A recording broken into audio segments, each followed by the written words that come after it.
Bonjour, alléluia, gloire à Dieu. Encore une fois de plus, bonne année 2025.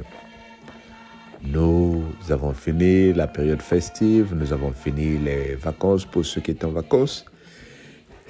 Pardon. Et nous sommes en train de récupérer la parole de Dieu, notre étude du livre de Ézéchiel. Nous sommes sur Ézéchiel 20. Ça fait un moment que nous avons posé ce livre pour parler de la période de fin d'année, la période de Noël et la grâce que le Seigneur nous promet. Et là, nous reprenons Ézéchiel 20, 1 à 10. La 7e année, le jour du 5e mois, quelques-uns des anciens d'Israël vinrent pour consulter l'Éternel et s'assirent devant moi. Et la parole de l'Éternel me fut adressée en ce mot. Fils de l'homme, parle aux enfants d'Israël et dis-leur, ainsi parle le Seigneur, l'Éternel. Est-ce pour me consulter que vous êtes venus? Je suis vivant. Je ne me laisserai pas consulter par vous, dit le Seigneur l'Éternel. Veux-tu les juger? Veux-tu les juger, fils de l'homme? Fais-leur connaître les abominations de leur père. Tu leur diras, ainsi parle le Seigneur l'Éternel.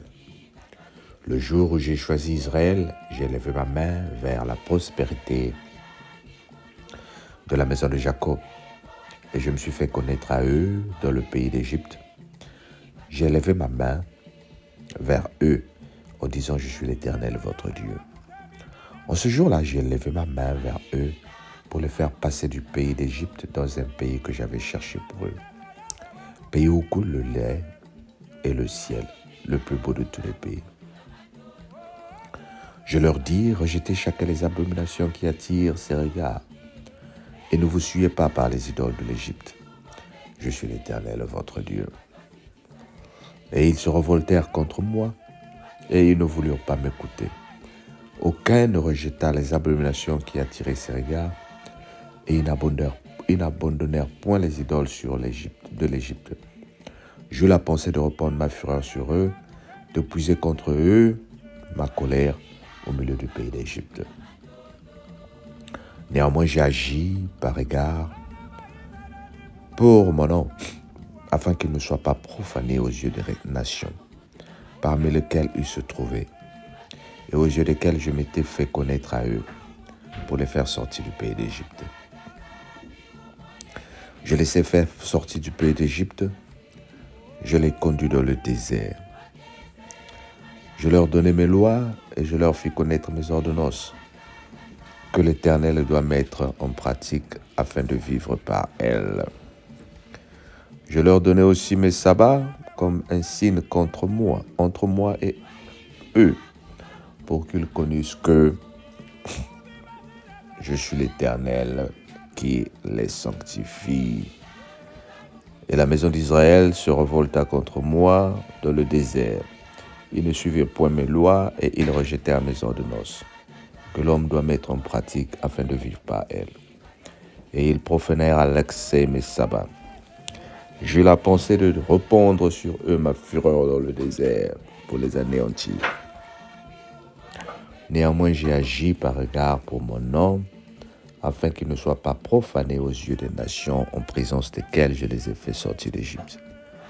Dans le désert, je levai ma main vers eux pour ne pas les conduire dans le pays que je leur avais destiné, pays où coule le lait et le miel, le plus beau de tous les pays. Dis avec moi, Amen. Oh, dis avec moi, Amen. Nous avons lu Ézéchiel 20, 1 à 15, pardon. Le Seigneur dit à Ézéchiel, à travers Ézéchiel, au peuple d'Israël, rejetez chacun des abominations qui attirent ses regards et ne vous suivez pas par les idoles de l'Égypte. Je suis l'Éternel, votre Dieu. J'ai promis de vous amener dans un pays où coule le lait et miel. Je l'ai fait, mais il s'avère que vous voulez repartir vers ce que vous avez vomi. Vous voulez repartir vers ce que je vous ai empêché de faire ou de vivre. Je vais utiliser ce message pour dire à une personne qui m'écoute ce matin, 2024 est passé. Nous sommes en 2025. Quand tu te lèves ce matin ou quand tu es en train de m'écouter, si tu regardes le ciel est le même. Le ciel n'a pas changé de couleur.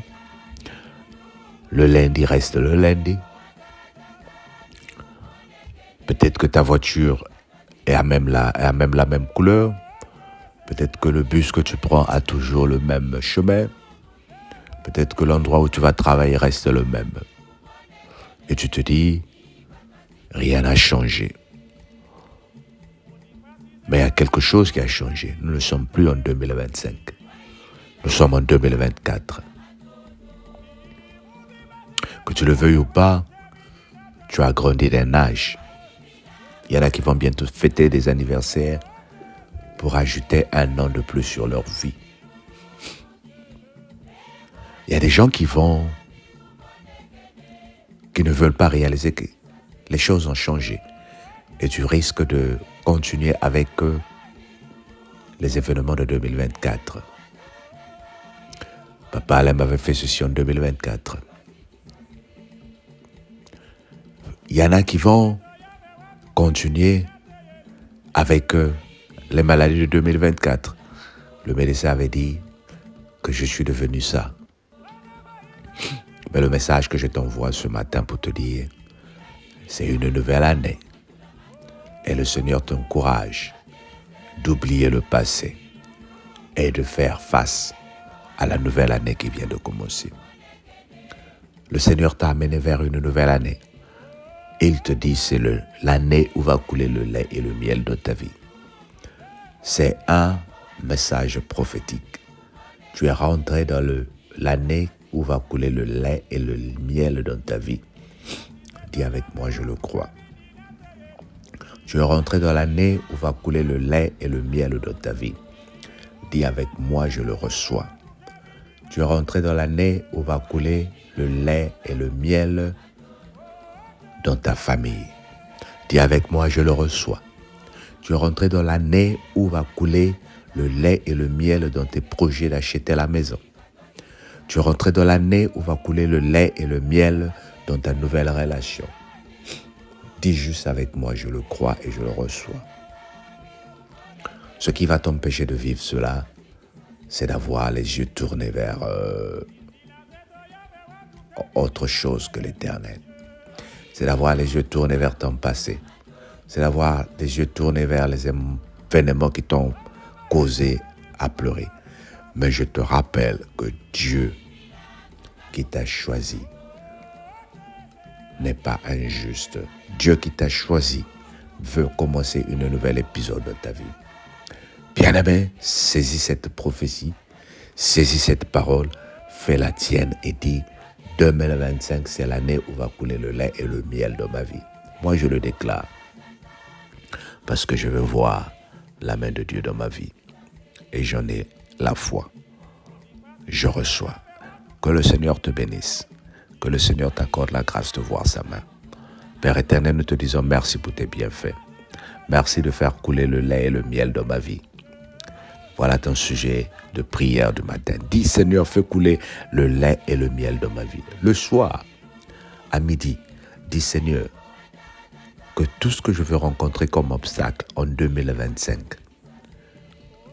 réalise que tu as fait couler le lait et le miel de ma vie. Le soir avant de dormir, dis Seigneur, que les défis de ma vie, que les challenges qui vont se présenter devant moi soient rappelés que je suis dans le lait et le miel. Que la grâce de Dieu soit avec toi. Amen. Partage, abonne-toi et profite-toi et profite pardon de cette parole. Que le Seigneur te bénisse. Bye bye. On se dit à demain. Que le Seigneur te bénisse. Bye.